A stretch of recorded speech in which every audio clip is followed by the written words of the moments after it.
الذي جعلنا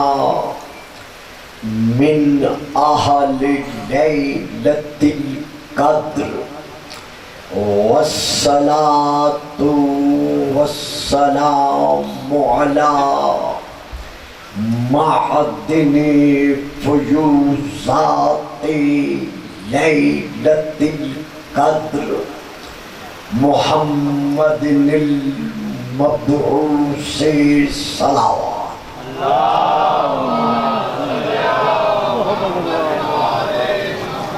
قبل ليلة القدر وعلى جواهر إلى ما ظهر في ليلة القدر ثم الصلاة على آله الذين هم محال كتاب الله المنزل في ليلة القدر بل هم كتاب الله الناطق المنزل في ليلة القدر وعلى شيعتهم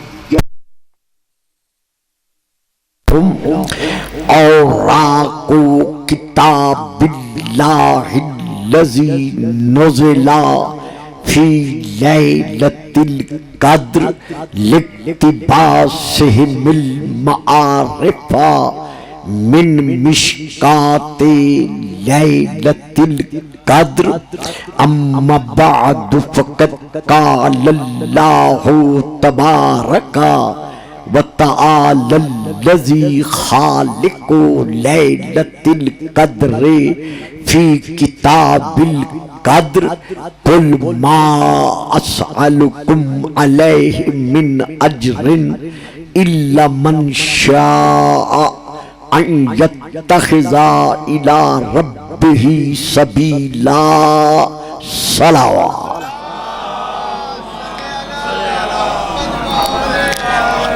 آپ بیٹا ایک ایک قدم آگے آ جائیں گے. جو حضرات سائٹ پہ بیٹھے ہیں ذرا سامنے تشریف لے ہیں. آ جائیں جی, آپ تو ناظم منبر ہیں, آئیے تشریف لے. بابا جی ذرا آگے آ جائیں, آپ لوگ ذرا آگے آ جائیں, آ جائیں, دو دو قدم چار چار قدم آگے آ جائیں. تشریف لے آئیے, میں کچھ نہیں کہوں گا, آ جائیں آپ لوگ.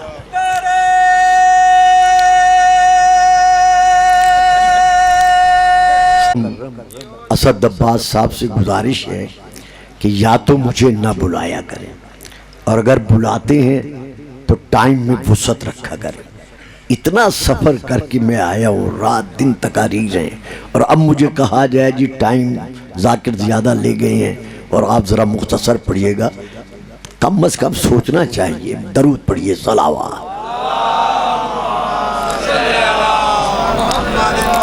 یہ سبھی لوگ سننے کے واسطے بیٹھے ہیں, آپ اپنی مرضی سے پڑھیں, ہم سنیں. دیکھیے گزارش یہی ہے نا کہ بھئی اتنا سفر کر کے صرف ان کی محبت اور آپ کی زیارت کے لیے میں حاضر ہوتا ہوں. صاحبان علم, صاحبان فہم و فراست, صاحبان علم و معرفت, صاحبان محبت و مبدت و عشق رسول رکھنے والے تمام تر عاشقان رسول و آل رسول و عاشقان رسول. میں نے اس وقت آپ کے سامنے سورہ نمبر 25 کی, سورہ الفرقان کی آیت نمبر 57 کی تلاوت کا شرف حاصل کیا ہے. اس آیت کا جو شیعہ اور غیر شیعہ ہر دو مفسرین کے نزدیک شان نزول ہے, وہ انتہائی مختصر سے لفظوں میں ادا کیے دیتا ہوں. اہل سنت کی بہت بڑی ایک کتاب ہے مارکۃ الآراء کتب میں سے, جس کا نام ہے تاریخ مدینہ تو دمشق. اس کی پہلی جلد ہے جلد نمبر 1. مطبوعہ بیروت لبنان ہے، اس میں یہ تفسیر باقی تفسیروں کے ساتھ درج ہے۔ اور شیعہ حضرات کی تفسیر المیزان حضرت آیت اللہ علامہ طباطبائی مرحوم کی باقی تفسیروں کے ساتھ۔ تو جو تفسیر مختصراً ہے وہ یہ ہے کہ جب رسول پاک مکہ سے ہجرت فرما کر مدینہ میں تشریف فرما ہوتے ہی اپنے نور مجسم ہونے کے سائے میں مدینے کو مدینۃ المنورہ بنا چکے۔ جب رسول پاک مکہ المکرمہ سے ہجرت فرما کر سرزمین مدینہ پر جلوہ فگن ہوتے ہی اپنے نور مجسم کے سائے میں مدینے کو مدینۃ المنورہ بنا چکے۔ تو اس کے بعد انصاری صحابی یعنی جو مکہ کے تھے انہیں مہاجر کہا جاتا ہے، اور جو مدینہ میں رہنے والے تھے انہیں انصاری کہا جاتا ہے، یعنی رسول کے مددگار۔ تو انصاری مہاجرین صحابہ میں سے جو ان کے بزرگ تھے وہ 700 800 اور کم از کم روایت ہے 600 درہم لے کر رسول پاک کی خدمت بابرکت میں حاضر ہوئے اور دست بستہ عرض گزار ہوئے کہ اے کائنات کے رسول، ہم جہنم کے گڑھوں میں دفن تھے، آپ نے اپنی تبلیغات اسلامیہ کے سایہ میں ہمیں ان گڑھوں سے نکال کر جنت کے دروازے پر لا کر کھڑا کر دیا۔ بڑی مہربانی آپ حضرات۔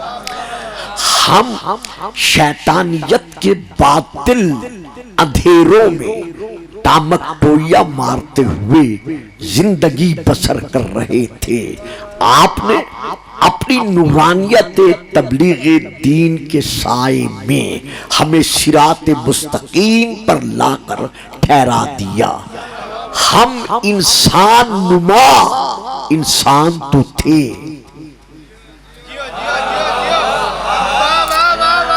ہم انسان نما انسان تو تھے، یعنی شکل میں صورت میں ہم انسان تو تھے، لیکن حقیقتاً ہم حیوانیت سے بھی بدتر زندگی بسر کر رہے تھے۔ اس سے بڑی حیوانیت اور کیا ہو سکتی تھی کہ ہم اپنے ہاتھوں سے اپنی بیٹیوں کو پیدا ہوتے ہی زندہ درگور کر دیا کرتے تھے۔ یہ آپ کا احسان عظیم ہے کہ آپ نے مشقتیں اٹھا کر، صعوبتیں برداشت فرما کر، تکالیف و زحمات کا سامنا کر کے ہم انسان نما جانوروں کو انسانیت کا اصول بخشا۔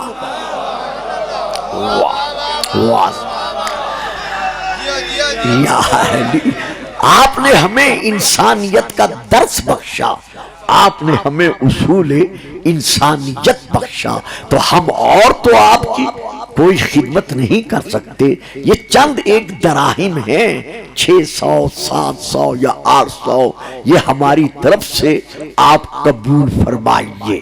یہ وہ تفسیر ہے جو اہل سنت اور اہل شیعہ دونوں کے ہاں مشترکہ ہے۔ اب اس کے بعد جو تفسیر ہے وہ صرف اہل شیعہ کے ہاں ہے، اہل سنت کے ہاں نہیں ہے۔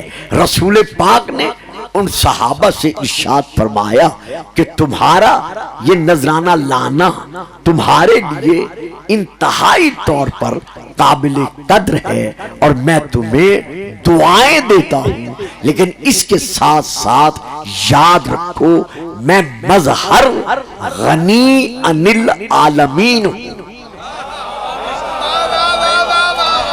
مجھے پتا ہے میرا ہر سامع میرا یہ فکرہ نہیں لے سکتا، لیکن میں کیا کروں، میری مجبوری ہے، میرا ایک اپنا ماحول ہے۔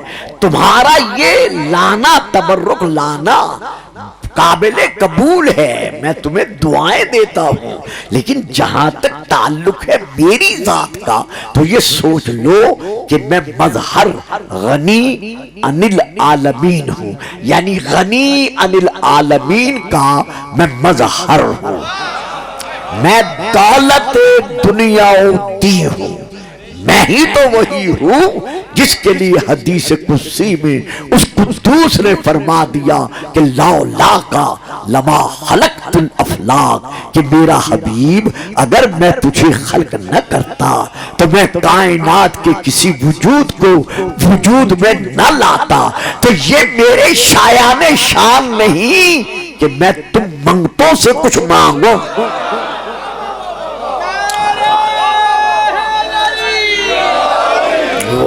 بات سمجھ آئی ہے جی، بات سمجھ گئے ہیں میری؟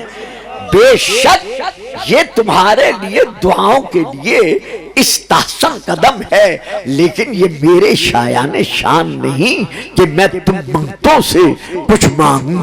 اشاروں سے لوح محفوظ کی تحریر بدلنے والے رسول نے اتنی گزارش ہے کہ اسد میاں کو میں آنے سے انکار تو نہیں کر سکتا، لیکن آپ حضرات جو ساتھ دے سکتے ہیں ذرا ممبر کی زینت بنا کرے۔ اشاروں سے لوح محفوظ کی تحریر کو بدلنے والے رسول نے، صرف نگاہ سے خاک کو اکسیر بنانے والے رسول نے، واہ صاحب واہ، واہ صاحب واہ، صرف آنکھوں کے اشارے سے خاک کو، بلکہ یہاں فکرہ دے ہی دوں جو تاریخ کا ہے شیعہ تاریخ میں، وہ یہ ہے کہ آپ نے جب انہوں نے کہا یہ نذرانہ قبول کرائیں تو آپ نے فرمایا جس جس کی گودی میں زمین سے جتنے جتنے سنگریزے گودی میں آ سکتے ہیں اٹھا لو، جتنی گودی میں سنگریزے بھر سکتے ہو بھر لو، اٹھا لو۔ سب نے اپنی اپنی گودیوں کو پر کر دیا۔ آپ فرماتے بتاؤ گے میرے صحابیوں تم نے کیا اٹھایا؟ سب نے یکزبا ہو کے کہا کہ یا رسول اللہ یہ سنگریزے ہی تو ہیں اور تو کچھ نہیں ہے۔ فرمایا ہاں ذرا پلٹ کر تو دیکھو، اب جو دیکھا یباکی تو جواہر میں تبدیل ہو چکے۔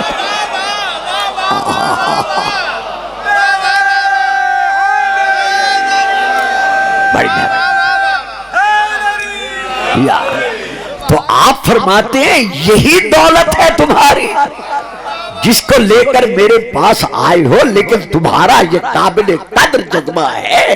میں دعا دیتا ہوں لیکن سنو، میں وہی کہوں گا جو وہی کہے گی۔ نہیں صاحب اس طرح کام نہیں چلے گا، کیونکہ مضمون مشکل ہے اور میں نے کچھ عرض کرنا ہے۔ میں وہی کہوں گا جو وہی کہے گی، بس اتنا فرمایا تھا۔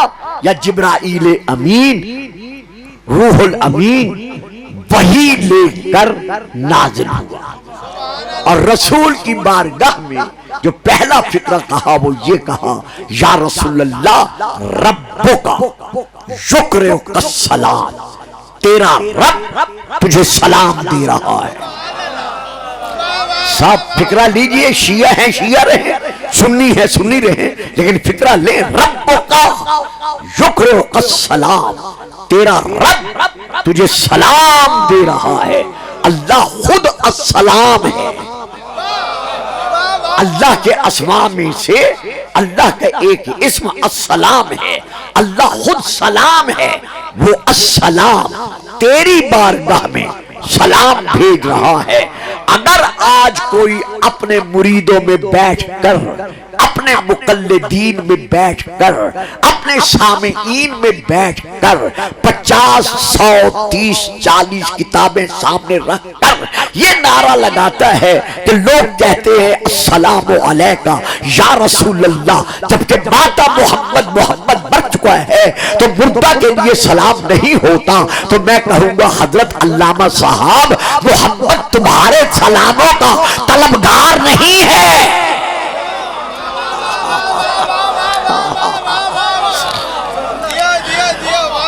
اس پر تو خود اللہ سلام بھیج رہا ہے، رب کا یقرؤ کا سلام، تیرا رب تجھے سلام بھیج رہا ہے، اور سلام کے بعد فرما رہا ہے کہ کہہ دو اپنے صحابہ سے قل ما اسألکم علیہ من اجر الا من شاء ان یتخذ الی ربہ سبیلا، کہ ان سے کہو کہ میں تم سے تبلیغ اجر رسالت کے سلسلہ میں کوئی سوال نہیں کرتا، الا مگر کرتا ہوں۔ اور میں کی کرا تجھے سارے ہی چپ کر گئے، یعنی پہلے الا سے پہلے نفی ہے، الا کے بعد اقرار ہے، یعنی اس بات ہے، پہلے انکار ہے میں سوال نہیں کرتا، پھر ہے الا کے بعد اقرار ہے ہاں میں سوال کرتا ہوں۔ ساری چپ کر گئے۔ بابا لا الہ نہیں ہے کوئی معبود، یہ کیا ہے؟ یہ انکار ہے۔ آگے کیا پڑھتے ہو؟ الا اللہ، مگر اللہ معبود حقیقی ہے، تو یہ کیا ہے؟ اقرار ہے۔ تو اللہ سے پہلے انکار ہے عبارت میں، اور اللہ کے بعد عبارت میں اقرار ہے۔ چلو اجے بھی گل نہیں سمجھے تو شیعہ سمجھ جائیں گے، باقی بھی سمجھیں گے، کیونکہ ہم ذرا سب کا ماحول ایک ہے۔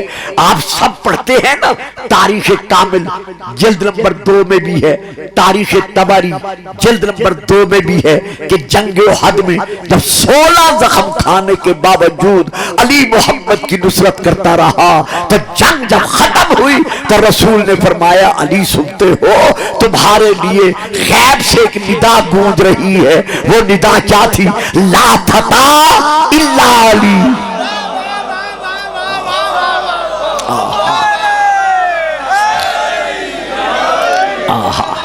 نہیں صاحب اس طرح تو کام نہیں چلے گا۔ جو نعرہ لگا سکتے ہیں وہ لگا لیں، باقی چپ رہے۔ بڑی بات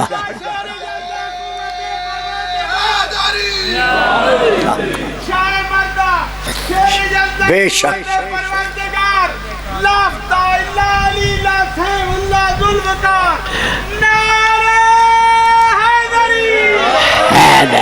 تو اب اس کا ترجمہ کیا ہے؟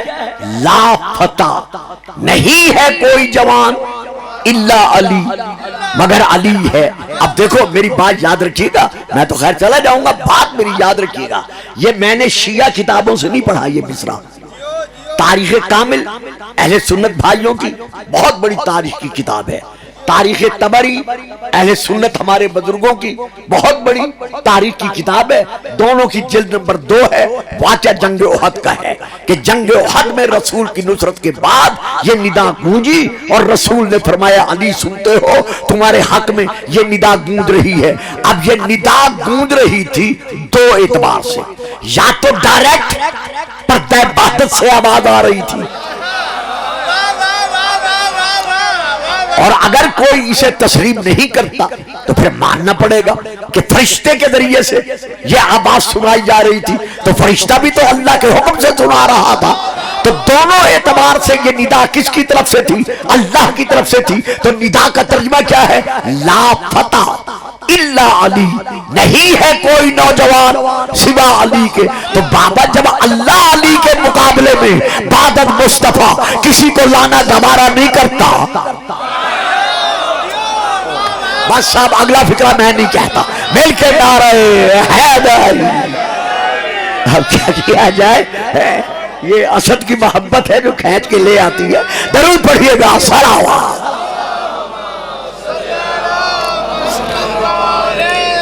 اب صاحب آئیے گا اس طرف کہ میں تم سے کہہ دو، میں تم سے کوئی سوال نہیں کرتا الا مگر سوال کرتا ہوں۔ کیا سوال کرتا ہوں؟ من شاء ان یتخذ الی ربہ سبیلا، تم میں سے جو چاہے اللہ اللہ کی سبیل کا دامن پکڑ لے. یعنی میری تبلیغ رسالت کا اجر کیا ہے، مزدوری کیا ہے؟ تم میں سے جو چاہے اللہ کی سبیل کا دامن پکڑ لے. اب یہ ہے ترجمہ. میرے ساتھ ساتھ رہیے گا. حضرت علامہ محمد شفیع اکاڑوی صاحب نے اپنی تفسیر معارف القرآن میں لکھا ہے. حضرت علامہ مودودی صاحب نے اپنی تفسیر تفہیم القرآن میں لکھا ہے.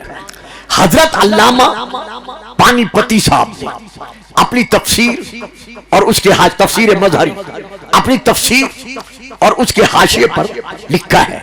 آپ کے گجرات کے حضرت علامہ نبی بخش صاحب حلوائی نے اپنی تفسیر نبوی میں لکھا ہے. حضرت علامہ مولانا اشرف علی تھانوی صاحب نے اپنی تفسیر کے حاشیے پر لکھا ہے. اور باقی بہت ساری کتابیں ہیں، آج انہوں نے وقت نہیں رکھا. تو ان تمام تفسیروں میں ہمارے بڑے بھائیوں کے علماء نے جن کے میں نے نام لیے ہیں ان کے 2-3 اعتراض ہیں. ان میں سے ایک اعتراض یہ بھی ہے کہ جب آدم سے لے کر حضرت عیسیٰ علیہ السلام تک کسی نبی نے اپنی امت سے اپنی تبلیغ دین اسلامیہ کے سلسلہ میں اجرت طلب نہیں کی. بات سمجھ میں آ رہی ہے؟ میں جلدی تو نہیں کر رہا نا. جب کسی نبی نے اپنی آل کے لیے اپنی اہل بیت کے لیے تبلیغ دین کرنے کے بعد اپنی امت سے ان کی محبت کا سوال نہیں کیا تو پھر سارے نبی ہیں ہمارے نبی کے امتی. ہمارا نبی ہے نبی الانبیاء، تو جو سوال امتی نہیں کرتے، یعنی جب کسی امتی نبی نے اپنی امت سے یہ سوال نہیں کیا کہ میری تبلیغ کے صلے میں تم میرے قربا سے مودت رکھو یا محبت رکھو، تو جو نبی امتی ہے جب وہ سوال نہیں کر سکتے تو جو نبی الانبیاء ہے سید المرسلین ہے وہ اپنی امت سے کیسے کہہ سکتا ہے کہ میرے قربا سے مودت رکھو یا میرے قربا سے محبت رکھو؟ یہی تبلیغ رسالت کا اجر ہے. تو یہ شیعہ حضرات جو کچھ بیان کرتے ہیں یہ اپنی مرضی سے بیان کرتے ہیں، حالانکہ یہ رسول کے، بلکہ علامہ مودودی صاحب نے تو یہاں تک لکھ دیا ہے کہ یہ کتنی گری ہوئی بات ہے کہ رسول اپنے قربا کی مودت کا اپنی امت سے سوال کریں. یہ ان کے کلمات ان کی تفسیر میں موجود ہیں. اب یہاں بڑی مشکل بات ہے، کوشش کروں گا انتہائی آسان لفظوں میں پیش کرنے کی. ہم کہتے ہیں پہلے قرآن میں یہ دکھاؤ کہ رسول نے خود کب سوال کیا ہے. آپ میں سے جو 5, 12, 14 سمجھ جائیں نا وہ ضرور بولیں، باقیوں کے لیے میں تشریح کر دوں گا. ہم شیعان محمد و آل محمد ہم یہ کہتے ہیں کہ بسم اللہ کی با سے لے کر والناس کی سین تک ہمیں ایک آیت دکھا دو جس میں ہم یہ کہتے ہیں کہ اللہ نے نہیں کہا بلکہ محمد نے خود سوال کیا ہے. میں اشارہ دے گیا پھر بھی سارے چپ کر گئے. اچھا اب میں تشریح کرتا ہوں. لفظ ہے قل، محمد کہہ دو. قل ہے صیغہ امر، قل ہے حکم. اس کے اندر ہے ایک ضمیر جس کو عربی دان کہتے ہیں انتا. ہر لفظ میں جس طرح اس کا معنی پوشیدہ ہوتا ہے اسی طرح اس قل میں بھی انتا کی ضمیر موجود ہے جس کا معنی ہے آپ کہہ دیں، تم کہہ دو، تو کہہ دے. ابھی بھی آپ توجہ نہیں فرما سکے یا میں تشریح نہیں کر سکا. قل هو اللہ احد، میرا حبیب آپ کہہ دیں. ان کافروں سے، ان مشرکوں سے آپ کہہ دیں کہ میں اللہ احد واحد ہوں. اچھا ایک فکرہ دیتا چلوں، یا اللہ تو قادر ہے، تو قدیر ہے، حبیب سے کہہ رہا ہے کہ تو کہہ دے کہ میں اللہ ایک ہوں، خود ڈائریکٹ کافروں سے کیوں نہیں کہتا کہ میں اللہ ایک ہوں؟ پردہ غیبت سے جواب ملے گا پگلے، یہی تو تمہیں سمجھا رہا ہوں کہ جب میں اللہ قادر و قدیر ہونے کے باوجود اپنی توحید، اپنی وحدانیت، اپنی احدیت محمد کے وسیلے کے بغیر منوانا گوارا نہیں کرتا، تو محمد کے وسیلے کے بغیر تمہارا اسلام قبول کرنا گوارا۔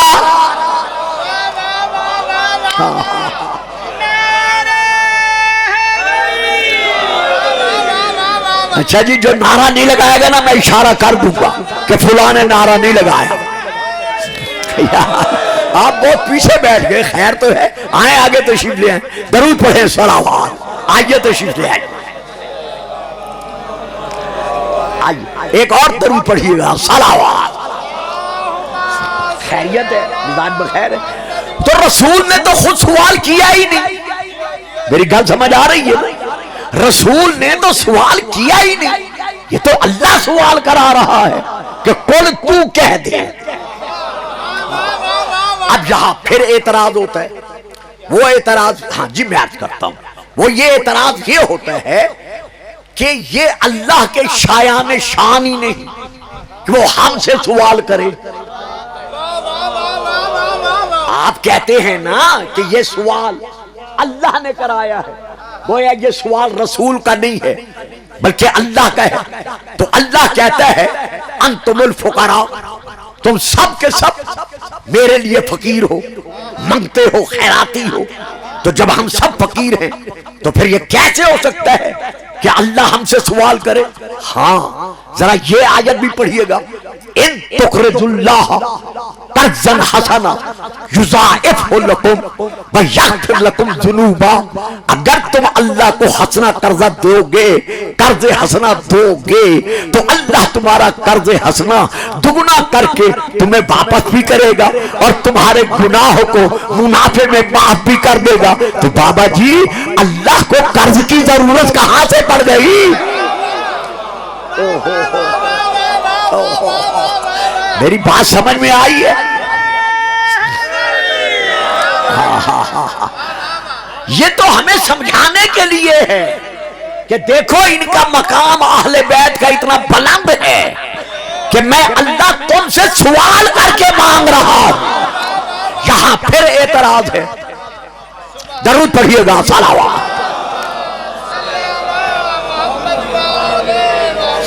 کچھ صاحبان تو خیر گھبرا جائیں گے، یہاں پھر سوال ہے، وہ سوال یہ ہے کہ اللہ کا سوال کرنا ہماری سمجھ میں نہیں آتا کہ اللہ نے لفظ سوال ادا کیوں کیا ہے۔ ہاں اس کا جواب یہ ہے کہ جب اعلیٰ ادنا سے کوئی شے طلب کرتا ہے اسے سوال نہیں کہتے۔ آپ سارے صاحبان علم بیٹھے ہیں، خاشیہ ہیں یا اہل سنت ہیں، جب کوئی اعلیٰ شخصیت اپنے سے کم مرتبہ والی شخصیت سے کوئی شے طلب کرتی ہے تو اسے سوال نہیں کہتے، اسے حکم کہتے ہیں۔ اور دسو جی میں کی کرا؟ جب جیو سلامت رہو، واہ صاحب بڑی مہربانی، آپ بڑے اچھے انداز میں لے رہے ہیں۔ جب کوئی ہم مرتبہ اپنے ہم مرتبہ سے سوال کرتا ہے تو اسے بھی سوال نہیں کہتے، اسے کہتے ہیں خواہش، تمنا، آرزو کہ میں آپ سے یہ چاہتا ہوں، اسے بھی سوال نہیں کہتے۔ ہاں جب کم مرتبہ گھر کا ملازم اپنے آقا سے یا گھر کا اور کوئی سرونٹ اپنے، یا یوں سمجھ لے جب مرید اپنے پیر سے کچھ طلب کرتا ہے تو اب یہ حکم نہیں ہوتا، اب یہ خواہش نہیں ہوتی بلکہ یہ سوال ہوتا ہے۔ تو جب ادنا اعلیٰ سے کچھ مانگتا ہے تو اسے کہتے ہیں سوال۔ تو اللہ نے سوال کا لفظ کیوں ادا کیا؟ ہمیں سمجھانے کے لیے، ورنہ اللہ کا تو حکم ہے، خدا کا تو امر ہے، خدا کا تو حکم ہے۔ اچھا اب یہیں رک جاؤ، بات اور آگے بڑھتی ہے۔ جب اللہ کا حکم ہے تو یہ حکم کس قسم کا ہے؟ آیا واجب عینی ہے، واجب کفائی ہے، واجب تخیری ہے، واجب تعبدی ہے، واجب نفسی ہے، واجب غیری ہے؟ یہ فقہی مسائل ہیں، یہ بڑے قسمیں ہیں، میں یہاں لے کے نہیں بیٹھتا۔ تو شیعہ علماء نے ثابت کیا ہے کہ یہ جو اللہ نے ہمیں امر دیا ہے کہ محمد کی اہل بیت سے مودت رکھو، یہ امر حکم واجب عینی ہے۔ اب واجب کفائی اور عینی میں فرق کیا ہے؟ نماز جنازہ واجب ہے، فرض ہے، لیکن کفائی ہے۔ اگر 2 4 5 10 نے ادا کر دیا تو باقیوں سے واجب ادا ہو گیا، لیکن نماز واجب عینی ہے۔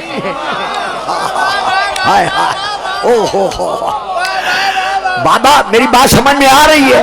سارے سمجھ رہے ہو میری بات کو؟ درود پڑھیے گا، صلوات۔ اوکھی گل ہے نا؟ اچھا نہیں ہے اوکھی، درود پڑھیے گا، صلوات۔ صاحبان علاقہ، صاحبان علم، کوئی باپ بیماری کی حالت میں اپنے بیٹے سے نہیں کہہ سکتا کہ میرے حصے کی نماز تو پڑھ، پھر میں فکرہ دے گیا تو اسی چپ کر گئے ہو۔ کوئی یہ نہیں کہہ سکتا اپنے بھائی سے کہ میرے سر میں درد ہے، آج کا روزہ تو رکھ۔ نہیں، یہ واجب عینی ہے، واجب عینی خود کو ادا کرنا پڑتا ہے۔ تو محمد و آل محمد کی مودت واجب عینی ہے۔ شیعہ ہے یا سنی ہے، عورت ہے یا مرد ہے، جو بھی بالغ ہو چکا ہے، قیامت کے دن پوچھا جائے گا اجر دیا ہے یا نہیں دیا۔ ہم آل محمد کی ملا رکھتے ہیں، واہ، اب پانی جب بھی آئے مشکل تو ہم پڑھتے ہیں ناب علی، موسیٰ کی طرح یہ عصا رکھتے ہیں۔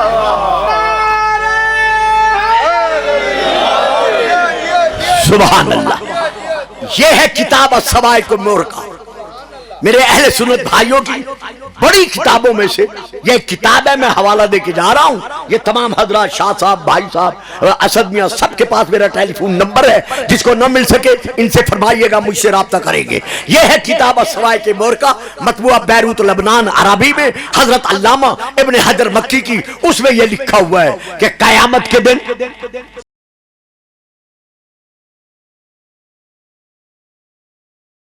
جب بڑے بڑے صاحبان عمل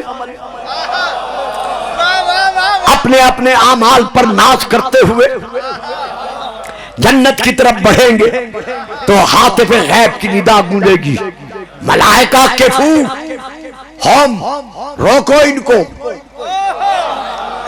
انہم مسئولون، ابھی ان سے کچھ پوچھا جانا باقی ہے۔ تو اب السوائق المورقہ میں ہے کہ اصحاب کرام رضوان اللہ علیہم اجمعین نے رسول کی بارگاہ میں عرض کیا، راوی حضرت عبداللہ بن عباس رضی اللہ تعالی عنہما ہے کہ یا رسول اللہ، یہ صحابی سارے پوچھ رہے ہیں کہ وہ کون سا سوال ہوگا جس کے لیے روکا جائے گا، جبکہ ان کے دامن میں نماز بھی ہوگی، روزہ بھی ہوگا، حج بھی ہوگا، زکوٰۃ بھی ہوگی، خیرات بھی ہوگی، تو پھر کون سا امر ہوگا؟ تو جواب دیا رسول پاک نے کہ اللہ فرمائے گا ملائکہ ان کو روکو، اگر یہ ہم سے اپنی نمازوں کا، روزوں کا، حج کا، زکوٰۃ کا، خیرات کا آج اجر مانگتے ہیں تو ان سے کہو ایک اجر ہم نے بھی مانگا تھا۔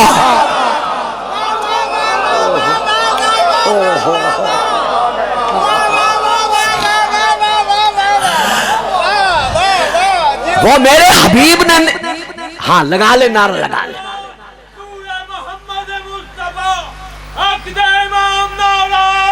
سبحان اللہ۔ ان سے کہا ایک اجر ہم نے بھی مانگا تھا، وہ میرے حبیب نے آج خود نہیں مانگا تھا، ہم نے کہا تھا قل لا اسألکم علیہ اجرا الا المودۃ فی القربى، اگر اجر دیا ہے تو اجر مانگے۔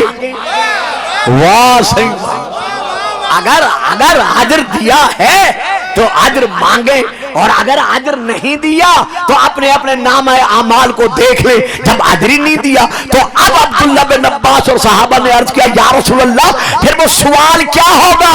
یہ ہے آگے رسول کا جواب السوائق الموہقہ میں. فرمایا سب کو روک کر پوچھا جائے گا ان ولایت علی ابن ابی طالب. علی کی بادشاہی ہے, علی اسم الہی ہے, ہر ایک میزان میں تولا علی مولا علی مولا علی مولا. مسائل بھی بتاتا ہے, ہلاکت سے بچاتا ہے. سبحان اللہ, زبان غیر پر لانا علی مولا. ماشاءاللہ ماشاءاللہ.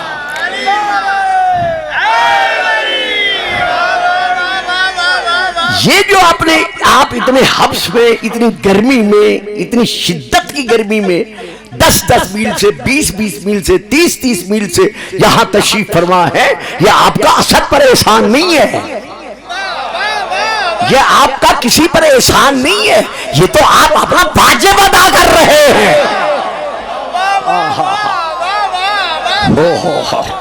کیونکہ مودت اہل بیت واجب ہے اور واجب عینی ہے.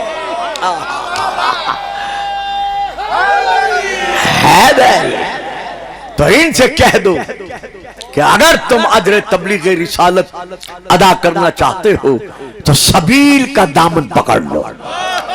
تو اب ہمیں آج کی گفتگو میں اب 15-20 منٹ باقی رہ گئے ہیں, یہ دیکھنا ہے کہ اس سبیل سے مراد کیا ہے. تو یہاں پر ہم جب یہ دیکھنا چاہتے ہیں تو اہل سنت کی بہت بڑی کتاب ہے تفسیر کی, جس کا نام ہے شواہد التنزیل, حضرت علامہ حسکانی صاحب کی. میں نے نام بھی بتا دیا ہے, تفسیر کا نام بھی لے لیا ہے, جلد نمبر بھی بتا رہا ہوں, جلد نمبر 1 شواہد التنزیل, جلد نمبر 1. اور شیعہ کتابوں میں سے بہت بڑی کتاب ہے بحار الانوار, جلد نمبر 24, حدیث نمبر 6, مطبوعہ بیروت لبنان. میں شیعہ اور سنی دونوں کے حوالے سے بات کر رہا ہوں کہ حضرت امام باقر علیہ السلام سے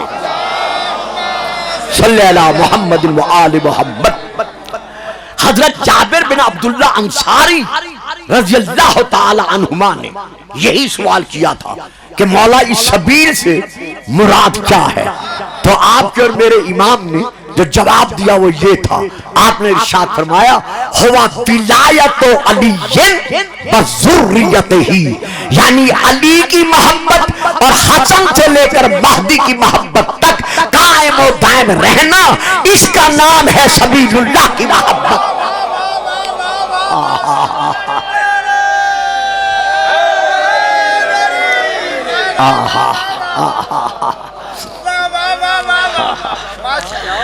اب یہاں پر ہم ایک اور آیت پڑھنا چاہتے ہیں, سورہ نمبر 3 کی.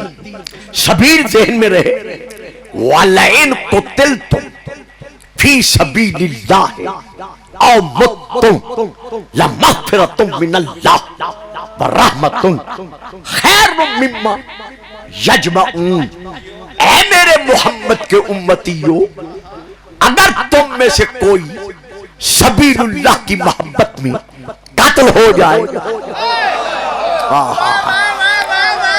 اور اگر قتل نہیں ہوتا بستر بیماری پر طبعی موت مر جائے, تو یہ طبعی موت مرنے والا یہ نہ سوچے کہ میرا فلاں کزن, فلاں رشتہ دار, فلاں عزیز شہید ہو گیا ہے, اس کا مرتبہ مجھ سے بڑا زیادہ ہے, بڑا بلند ہے. نہ, اپنے دل کو ٹٹولے. اگر اس کے دل میں سبیل اللہ کی محبت ہے, اگر سبیل اللہ کی محبت پر, مبدت پر وہ قائم ہے, تو بات بابا جی ذرا اوکھیے, میں سمجھا رہا ہوں, ذرا توجہ کرے. سونے کو چھوڑ دو گے, بات کو سمجھنے کی کوشش کرو گے کہ اگر کوئی سبیل اللہ کی محبت میں قتل ہو جائے تب بھی اور اگر بستر بیماری پر مر جائے تب بھی مجھ اللہ کی طرف سے اس کے لیے درجہ برابر ہے. واہ سبحان اللہ. لمغفرۃ من اللہ، اس کے لیے اللہ کی طرف سے مغفرت ہی مغفرت ہے. ورحمۃ، اور اللہ کی طرف سے اس کے لیے رحمت ہے. وخیر مما یجمعون، اور اس کے لیے جو سبیل اللہ کے دشمن اپنی زندگی میں جمع کرتے ہیں وہ فنا ہے، اور جو میں دے رہا ہوں وہ بقا ہے. خیر مما یجمعون. بابا جی نے ایک حدیث کا فقرہ پڑھ دیا ہے تو میں 2-3 حدیثیں یہیں پر پڑھ رہا ہوں کہ آپ کے کہنے پر میں یہ حدیث پڑھ رہا ہوں، ورنہ میں پڑھ نہیں رہا تھا. یہ ہے کتاب، تفسیر کا نام ہے تفسیر الکشاف، جلد نمبر 4، حضرت علامہ زمخشری علیہ الرحمہ کی تفسیر، مطبوعہ بیروت لبنان عربی میں.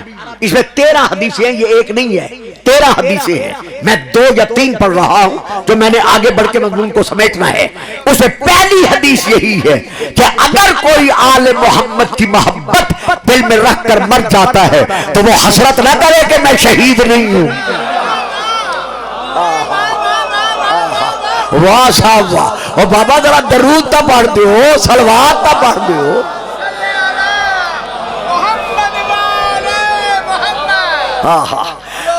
وہ یہ تصور نہ کرے کہ ہائے افسوس میرا فلاں رشتہ دار شہید ہے اور مجھے درجہ شہادت نہیں ملا. نہ، میں نبیوں کا نبی ترجمان وحی اعلان کر رہا ہوں.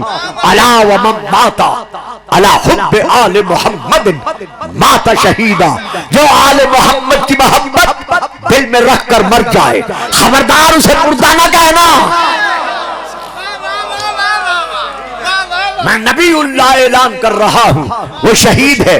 یار عجیب بات ہے، آج کہتے ہو کہ امام حسین کا نیزے کی نوک پر قرآن سنانا میں نہیں مانتا.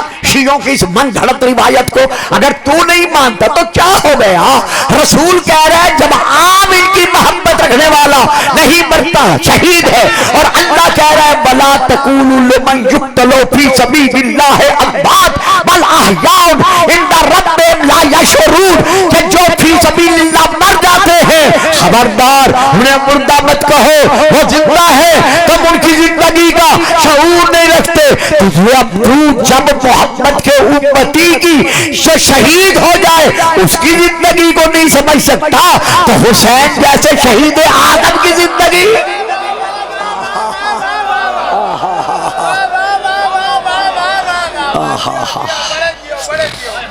سبحان اللہ. الا ومن مات علی حب آل محمد جعل اللہ قبرہ مزار ملائکۃ الرحمن. جو آل محمد کی محبت دل میں رکھ کر مر جائے اللہ اس کی قبر کو رحمت کے فرشتوں کے لیے مزار بنا دیتا ہے، زیارت گاہ بنا دیتا ہے. یار حد ہو گئی ہے، سمجھتے ہو پھر نہیں بیان کرتے کہ جو آل محمد کی محبت پر مر جائے جب اس کی قبر پر جانا فرشتوں کے آنے کے لیے عبادت بن جاتی ہے تو ہمارا کربلا جانا. ہائے ہائے ہائے. تیسری حدیث پڑھ دوں؟ اچھا. یا علی الا ومن مات علی حب آل محمد، جو آل محمد کی محبت دل میں رکھ کر مر جائے وہ قبر میں جا کر جنت کا انتظار نہیں کرتا، بلکہ کیا ہوتا ہے فتح لہو فی قبرہ بابان الی الجنہ. اس کی قبر میں 2 دروازے جنت کی طرف کھول دیے جاتے ہیں. یہ ہے آل محمد کے حبدار کا مقام. تو جو جنت کے مالک ہے ان کا مقام کیا ہوگا؟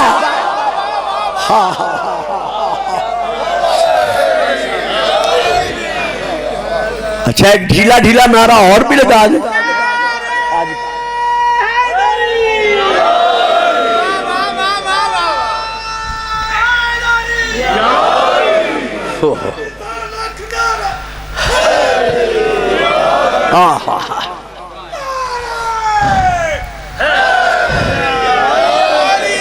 ان ھذا صراطی مستقیما فاتبعوہ ولا تتبعوا السبل فتفرق بکم عن سبیلہ. سورہ نمبر 6 کی یہ آیت ہے، گھروں میں جا کے دیکھ لیجئے گا. وَأَنَّ هَذَا صِرَاطِي مُسْتَقِيمًا، اے دیکھنے والوں دیکھو، یہ مجھ محمد کا راستہ سیدھا راستہ ہے. فَاتَّبِعُوهُ، اس کی اتباع کرو، اس کے پیچھے پیچھے چلو، اس کی پیروی کرو. وَلَا تَتَّبِعُوا السُّبُلَ، اسے چھوڑ کر کسی اور راستے پہ نہ چلو. اگر اسے چھوڑ کر کسی اور راستے پر چلو گے فَتَفَرَّقَ بِكُمْ عَنْ سَبِيلِهِ، تو وہ راستہ تمہیں اس صراط مستقیم سے، جس کا دوسرا نام سبیل ہے، تمہیں اس سبیل سے الگ کر دے گا.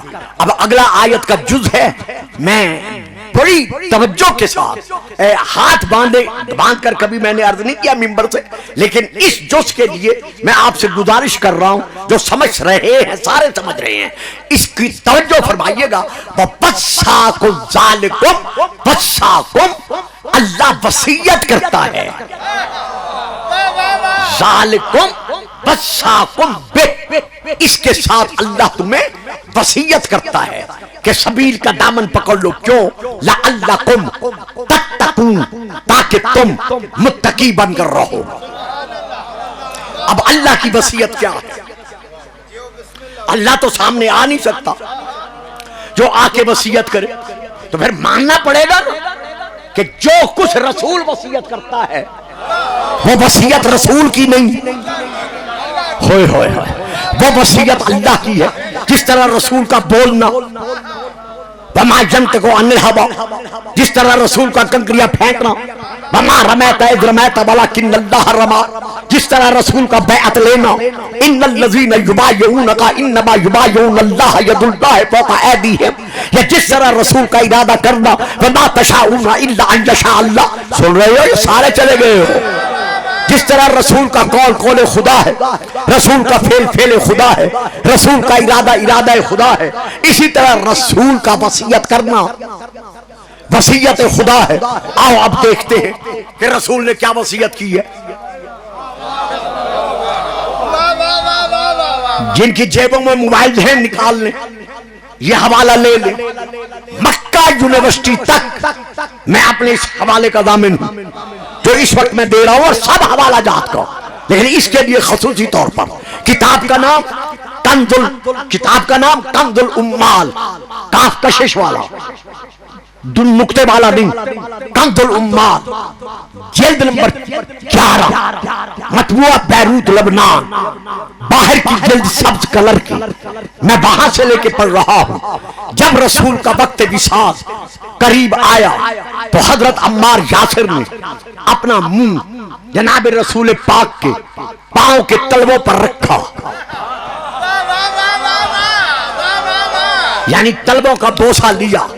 رسول پاک فرماتے عمار کچھ کہنا ہے؟ ہاں مولا عرض کرنے آیا ہوں. کہو کیا کہتے ہو؟ مولا ایک مجھے ایسی وصیت کرے کہ آپ کے وصال کے بعد میں آپ کی وصیت پر عمل کروں اور ساری امت آپ کی قیامت تک اس وصیت پر عمل کرتی رہے. تو اب رسول کر رہے ہیں وصیت. آپ فرماتے ہیں یا عمارو ان رأیت علیا قد سلک بادیا فسلک الناس بادیا غیرہ فاسلک مع علی ودع الناس فإنہ لن يدلک علی غدی وَلَنْ يُخْرِجَكَ مِنَ الْهُدَى. اے عمار اگر تو میرے بعد دیکھے کہ اکیلا علی، تنہا علی، صرف علی، بس علی، فقط علی، ہاں علی اکیلے راستے پر چل رہا ہے اور ساری اولاد آدم علی کو چھوڑ کر دوسرے راستے پہ چل رہی ہے، تو میری وصیت یہ ہے ساری دنیا کو چھوڑ دینا، علی کو نہ چھوڑ.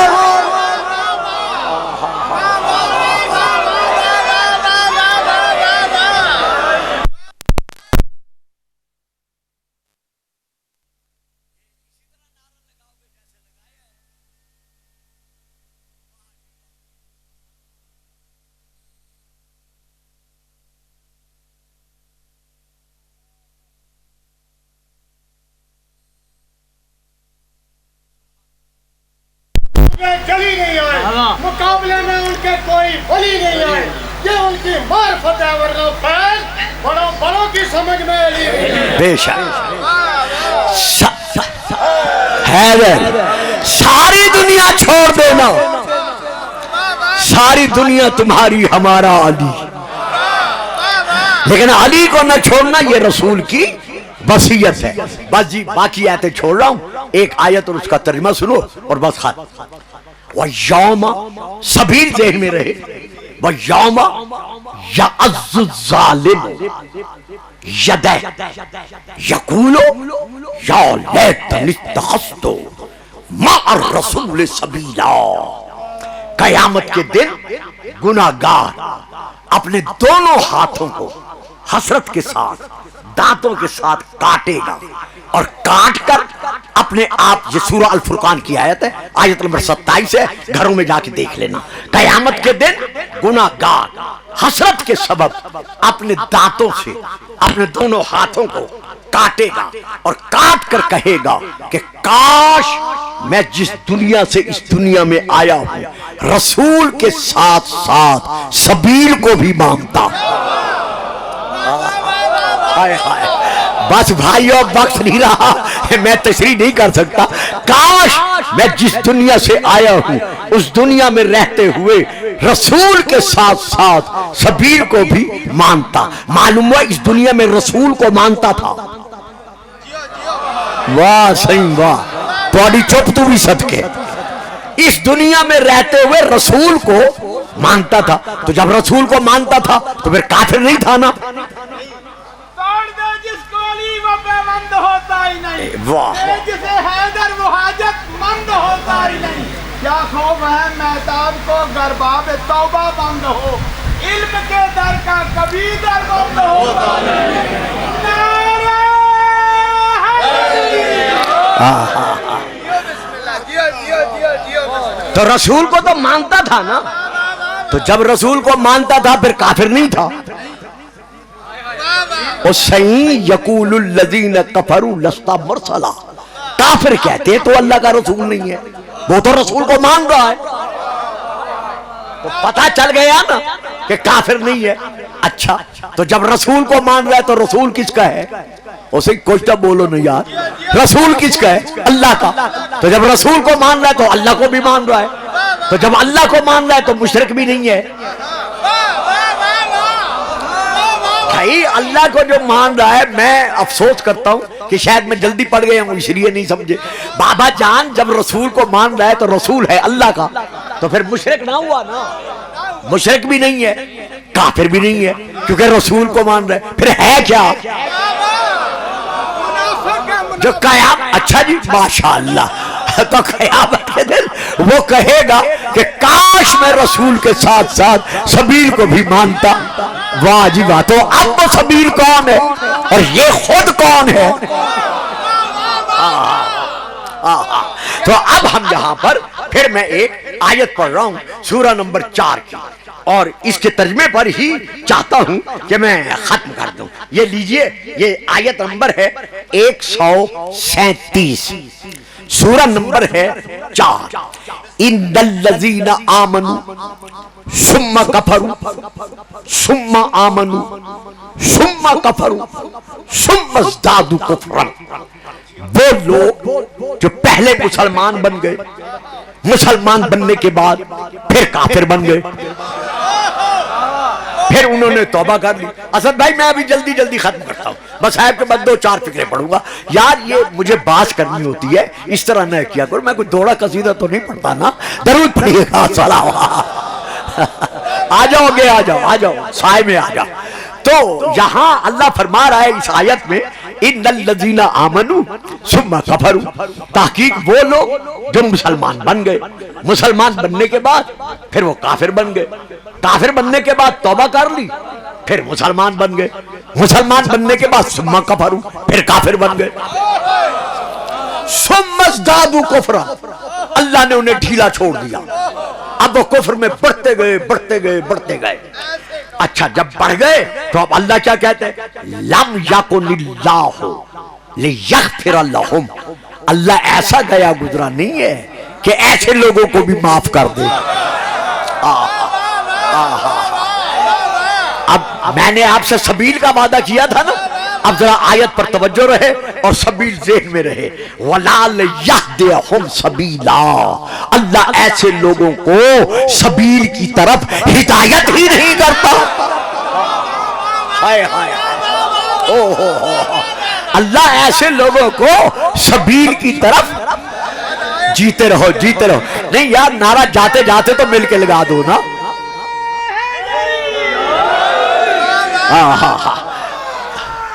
جیو بابا جی، واہ جی واہ، سلامتی ہو آپ سب کی۔ میں تو بڑا مایوس تھا کہ میں تو بڑا مایوس تھا کہ مشکل میں نے آیت پڑھ دی ہے، لیکن میں آپ سب کا شکر گزار ہوں کہ آپ نے اتنا مشکل سبجیکٹ اس طرح دیا ہے کہ اسے لاہور بنا کے رکھ دیا ہے۔ وَلَا لِيَهْدِيَهُمْ سَبِيلًا، اللہ ایسے لوگوں کو سبیل کی طرف ہدایت نہیں کرتا۔ تو یہ لوگ ہیں کون؟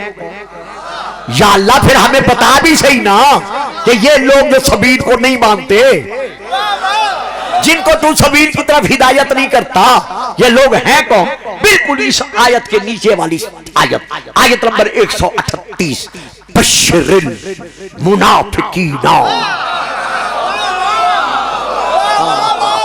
یہ قرآن ہے، یہ حدیث میں نہیں پڑھ رہا۔ بشر المنافقین، میرا حبیب ایسے منافقوں کو خوشخبری سنا دے۔ کس بات کی؟ بِأَنَّ لَهُمْ عَذَابًا عَلِيمًا، کہ ان کے لیے سخت عذاب اللہ نے تیار کر رکھا ہے۔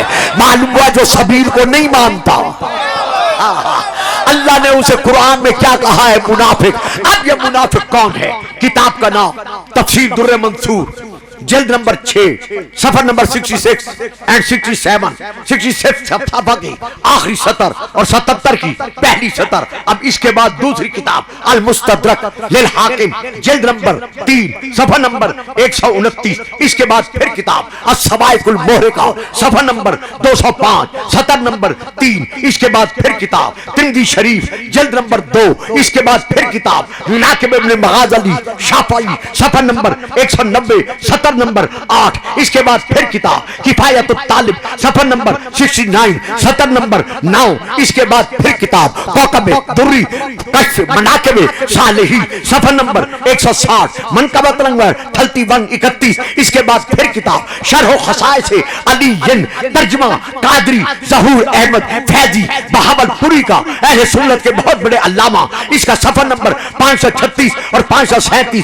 اس کے بعد پھر کتاب آل رسول جلد نمبر 2 صفحہ نمبر 476 477، لکھنے والے حضرت پیر سید خضر حسین صاحب چشتی سنی حنفی۔ یہ جتنی میں نے کتابوں کا نام لیے ہیں یہ سب اہل سنت کی ہیں۔ ان کتابوں میں یہ حدیث درج ہے کہ رسول نے فرمایا یا علیو لا یحبک الا مؤمن ولا یبغضک الا منافق، علی تجھ سے عداوت وہی رکھے گا جو کل بھی منافق تھا اور آج بھی۔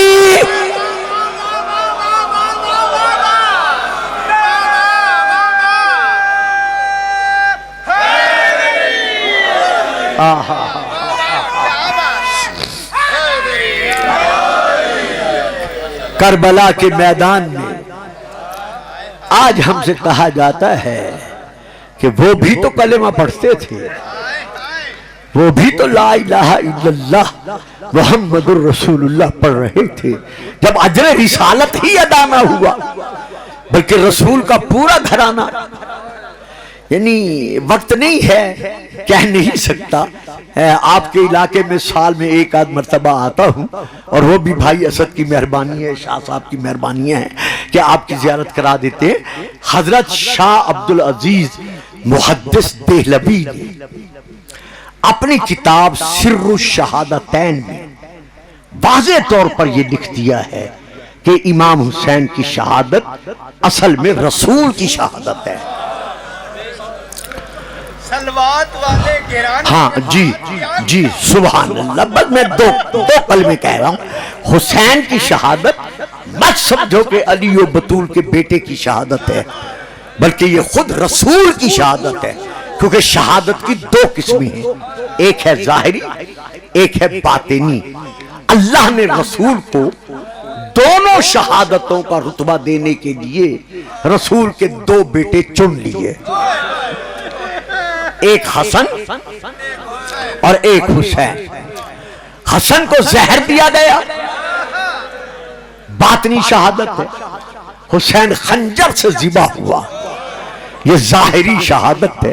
یہ شہادت ان شہزادوں کی نہیں، ان بیٹوں کی نہیں، بلکہ رسول کی شہادت ہے۔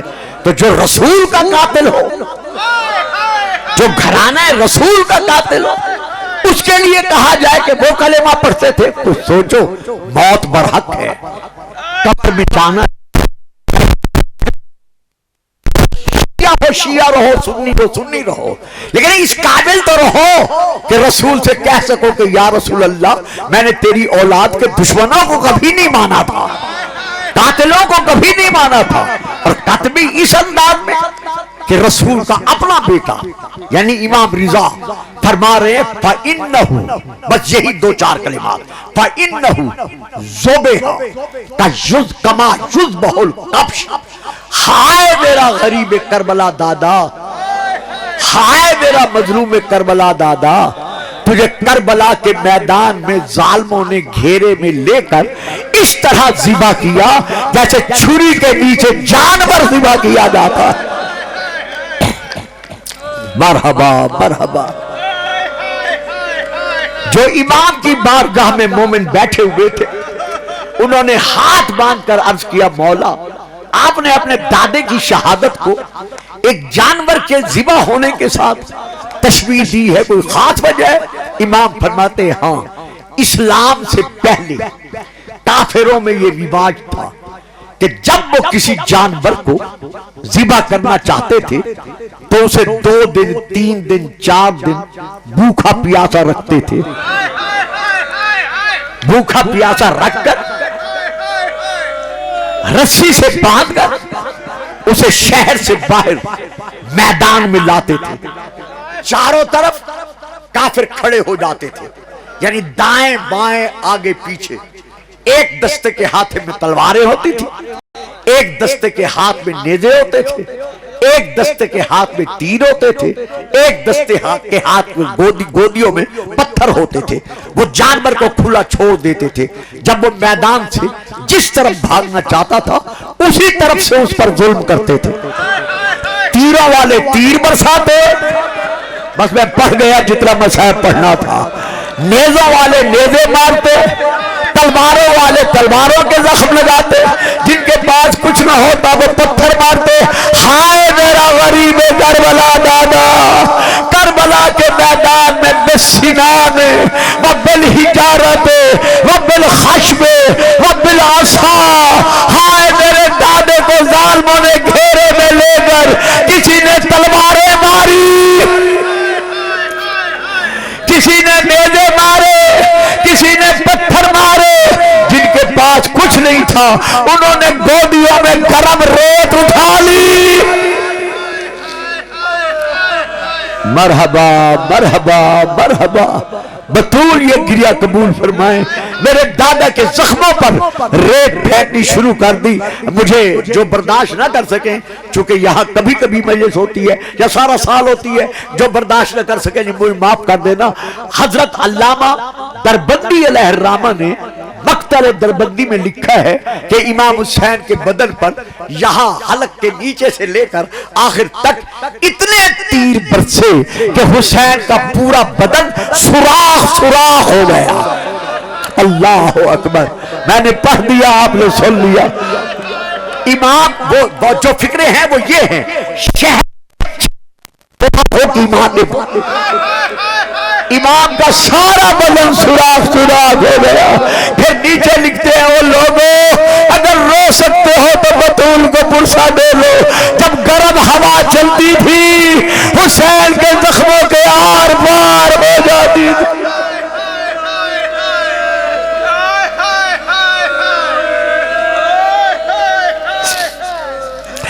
بس ایک شے کا جواب دے دو، پھر گھروں میں جی چاہے تو آنسو برسا لینا، میں اسی پہ ختم کر رہا ہوں۔ مجھے اتنا بتاؤ، اگر کسی بہن کا بھائی قریب المرگ ہو، مر رہا ہو، آخری سانسوں پر ہو، اور بہن بھائی کے سرانے آ جائے تو دیکھنے والے کیا کرتے ہیں؟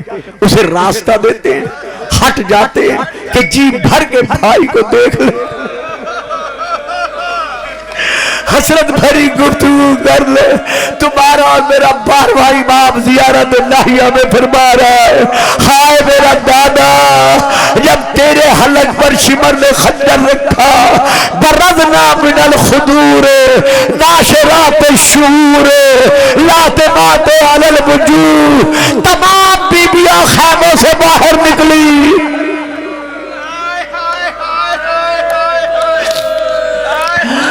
جو اپنا منہ سر پیٹ رہی تھی، ظالموں نے اتنا ظلم کیا جو اب میں نہیں پڑھ سکتا، ہر بی بی زخمی ہو کر واپس پلٹی، لیکن 18 بھائیوں کی بہن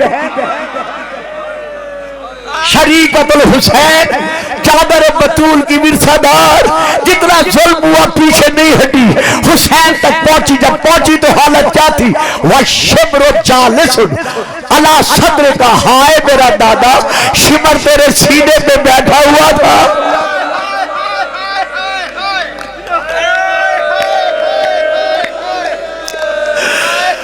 تیری خاک اور خون میں ڈوبی ہوئی ریش کو پکڑا ہوا تھا، تیرے حلق پر خنجر لگا ہوا تھا۔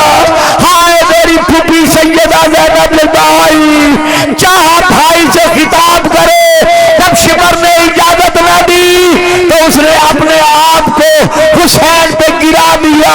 اب معاف رکھنا، جب گرایا تو اب فکر یہ ہے کہ اس ظالم نے ایک نیزہ سنبھالا، نیزے کو بلند کیا، آگے میں نہیں پڑھتا کہ اس نے کیا سلوک کیا۔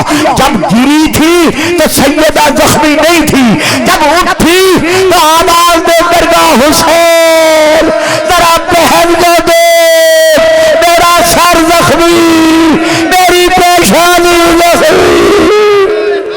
ماتم حسین، ماتم حسین، ماتم حسین۔